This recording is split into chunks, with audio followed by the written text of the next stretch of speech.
Unmute में आप सबका स्वागत है। आज हम एक ऐसी चीज के बारे में बात करने जा रहे हैं जो हम सबके किचन में मौजूद है और बहुत जरूरी है, हमारा कुकिंग ऑयल। अच्छा, एक सवाल है। जरा सोचिए, जो तेल हम रोज अपने खाने में इस्तेमाल करते हैं, क्या वो हमारी सेहत के लिए खतरनाक भी हो सकता है?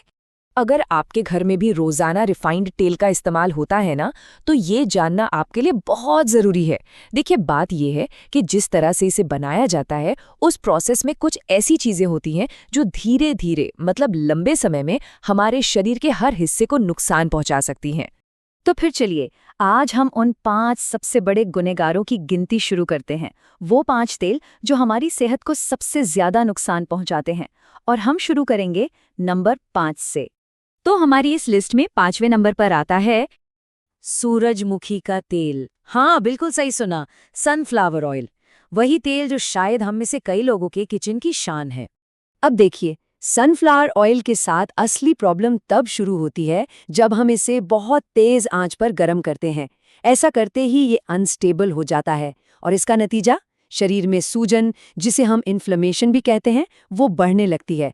और यही सूजन आगे चलकर डायबिटीज जैसी बड़ी बड़ी बीमारियों की जड़ बन सकती है। चलिए, अब आते हैं नंबर 4 पर। और ये तेल भी कुछ कम कॉमन नहीं है।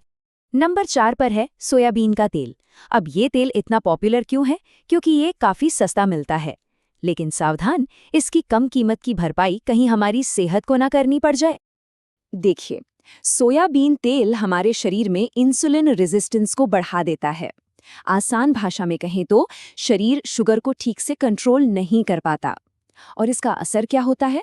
वजन बढ़ने लगता है और लिवर पर चर्बी जमने लगती है, जिसे हम सब फैटी लिवर के नाम से जानते हैं।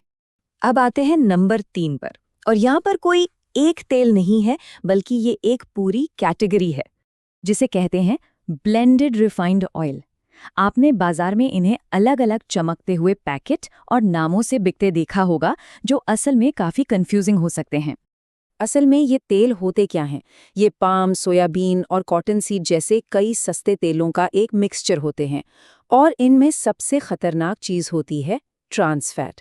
ये वो जहरीला फैट है जो सीधा हमारी नसों में जाकर जमता है और किसी भी स्वस्थ इंसान को दिल का मरीज बना सकता है। बहुत खतरनाक है ये। चलिए, अब हम अपनी लिस्ट के टॉप 2 में आ गए हैं। नंबर 2 पर जो तेल है वो थोड़ा ट्रिकी है। इसे हम शायद सीधा सीधा अपनी बॉटल से कढ़ाई में नहीं डालते, लेकिन ये हमारी डाइट में चुपके से शामिल है। और इसका नाम है पाम ऑयल। और जैसा मैंने कहा, इसकी सबसे बड़ी प्रॉब्लम यही है कि ये हमारी नज़रों से छिपा रहता है। हम लोग इसे घर पर खाना बनाने के लिए तो शायद ही खरीदते हैं, लेकिन जो चिप्स, बिस्किट, नमकीन और दूसरे पैकेट वाले फूड्स हम खाते हैं ना, उनमें ये भर भर के इस्तेमाल होता है। और ये करता क्या है? ये धीरे धीरे हमारे लिवर और दिल पर बोझ डालता जाता है और लंबे समय में बहुत बड़ा नुकसान कर सकता है। और अब वो तेल जो हमारी लिस्ट में सबसे ऊपर है, सेहत के लिए सबसे खतरनाक, नंबर 1 पर है वनस्पति घी। जी हाँ, नाम सुनकर शायद थोड़ा झटका लगा हो, लेकिन ये कड़वा सच है। सोचिए, इसे घी के नाम से बेचा जाता है, जबकि असलियत में इसका असली घी से दूर दूर तक कोई नाता नहीं है।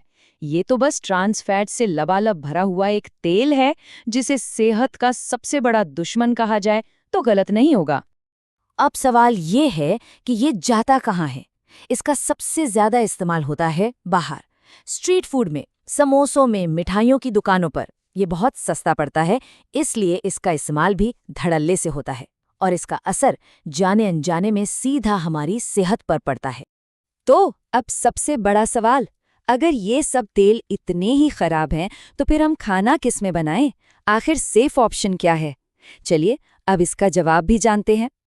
देखिए, यहाँ एक बहुत ज़रूरी बात समझनी होगी। एक होता है कभी कभी का इस्तेमाल और एक होता है रोज़ का खाना। अगर आपको महीने में एक आध बार कुछ डीप फ्राई करना है, जैसे पूड़ी या पकोड़े, तो थोड़ी मात्रा में रिफाइंड सनफ्लावर ऑयल इस्तेमाल कर सकते हैं।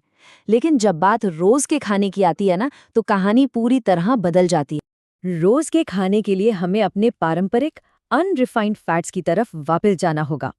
सबसे बेहतरीन ऑप्शन क्या है? सरसों का तेल, नारियल का तेल या फिर हमारा अपना देसी घी। और सबसे ज़रूरी सलाह ये है कि वही तेल चुनें जो आपके परिवार में पीढ़ियों से इस्तेमाल होता आया है और जो आपके इलाके के मौसम के लिए सबसे सही है।